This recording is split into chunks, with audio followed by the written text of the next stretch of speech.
He came back home, only after 2 long years overseas, ready to finally hold his family again. But the moment Daniel Harris walked through the door, his world shattered. His wife was on the couch with another man, both of them wrapped in towels. Daniel froze. His heart pounded. Rage boiled inside him. Before we continue, tell us in the comments, where are you watching from? And don't forget to like and subscribe. Did she betray him while he was out there risking his life? Before he could speak, something happened that changed everything. His little boy ran into the room, smiling, calling out one word that stopped Daniel cold: "Daddy." That small voice melted his heart instantly. The voice he had dreamed of hearing through every battle, every sleepless night, every lonely moment on foreign soil. But the sight before him made every beat of his heart feel like a knife. Daniel Harris had counted the days, the hours, the minutes until he could come home. Through bullets and sandstorms, through long nights under foreign skies, he held on to one picture: his wife, Rose, and the son he had never even met. He missed his son's birth. He missed his first steps. But today was supposed to heal all of that. Instead, it was tearing him apart. Rose stood frozen, pale as death. The man beside her clenched his jaw, his towel slipping, revealing more than either could hide. Daniel's voice shook with pain and disbelief. Who was this man? Rose stammered that he was just the speech therapist for their son. Daniel laughed bitterly. Speech therapist. Is that what they called it now? Rose's hands trembled as she tried to explain, saying it wasn't what he thought. But the silence said everything. The shame on the man's face said more than words ever could. Daniel's fury rose, but his son's small arms wrapped around his leg again. Daddy. That one word broke him all over again. He bent down, touched his son's hair, and tears filled his eyes. This was what he had fought for.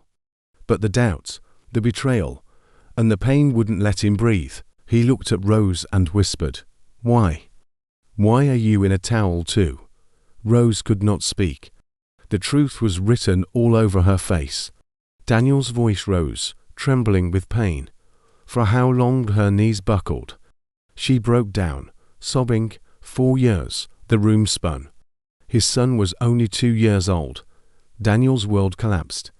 He turned to the man and growled, "Get out before I do something I'll regret." The man left in shame. The silence that followed was unbearable.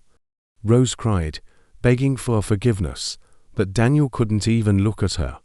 Days passed in silence. Daniel barely spoke. He refused to eat her food, refused to share her bed. He held his son close at night, staring at the boy's face, wondering if the child was even his. Every smile, every laugh was a question that tore at him. Was he holding his son or another man's child? The doubt became too heavy to bear. Eventually, they stood before the court. The air was heavy. Rose sat with her eyes red from crying. The judge asked her why she had betrayed her husband. Her voice shook as she said, because he was never there, because she was lonely, because someone else was there when he wasn't. Then the DNA results came. The judge opened the envelope and read the words that would change everything. According to the results, Daniel Harris, you are the father. The courtroom fell silent. Relief flooded through him, but it didn't heal the wound. His son was his, but his wife's love was gone. The judge declared the marriage broken beyond repair. Rose cried out, begging him not to leave, but Daniel couldn't look back. He took his son's hand and walked out of the courtroom. For once, he wasn't walking away from war. He was walking away from betrayal. Outside, Rose collapsed on the courthouse steps, crying. Daniel stood by the car, holding his son close. The boy looked up and asked, "Daddy, why is Mommy crying?" Daniel's voice broke as he whispered, "Because sometimes love isn't enough." That day, Daniel gained a son but lost a wife. What would you have done if you were Daniel? Would you forgive Rose, or would you walk away too? Tell us in the comments, and don't forget to like, subscribe, and share this story.